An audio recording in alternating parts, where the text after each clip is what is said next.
Sir, can I have your full name and your date of birth, please? Eldon Mcinville, March 31st, 1993. Did you say Lee is your middle name? Yes. L-E-E? Yes. Okay, thank you. Sir, you're here on a new case. You were arrested for aggravated assault, a deadly weapon or dangerous instrument on a minor under the age of 15, which is a Class 2 felony. Also, aggravated assault, that's the aggravated assault, Class 2. Also, reckless child abuse under circumstances likely to cause serious physical injury or death, that is a Class 3 felony. I am appointing a lawyer to represent you. Your next court date is a status conference, May 2nd, 8:30 in the morning in the downtown Superior Court. Your preliminary hearing will be May 6th at 8:45. Considering all of the facts and circumstances in your case, the court does believe that while this does appear at this time to have been an accidental discharge under exceedingly reckless circumstances, the facts alleged against you do indicate that you are dangerous and that you could be a flight risk because the weight of the evidence against you is strong, and this is, if you are convicted as currently alleged, both of these are prison mandatory offenses. For those reasons, bond is set in your case at $50,000, that is cash only, and if you post it, you have written release conditions you're ordered to comply with, which include no going to the scene of the alleged crimes, no contact with the alleged victim. I know she's your daughter, but you may not have contact with her while the case is pending, even if she contacts you first.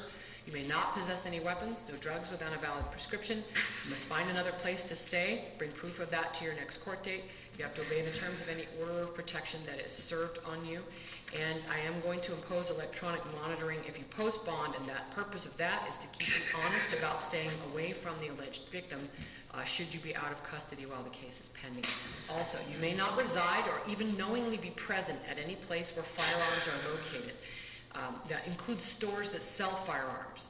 You must surrender all firearms in your possession to a local police agency within 24 hours of any release from jail and provide proof to the court at your next court date. You'll sign for the clerk, who'll give you paperwork for it. May I speak? Yes. Please. I'm going to give you a warning. Let me give you the Miranda warning.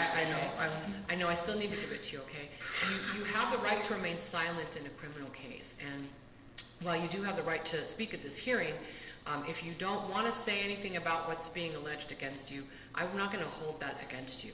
But you need to know that if you choose to talk about what happened or what you are being accused of, that you're doing that voluntarily, and this hearing is being audio and video recorded, so that if you choose to talk about the facts in your case, it could be used against you.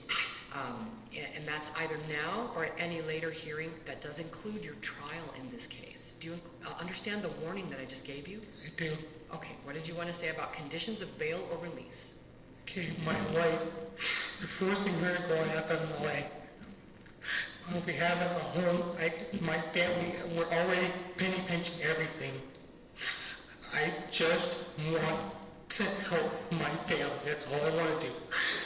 I understand what's going on. I understand now as to what's going on, but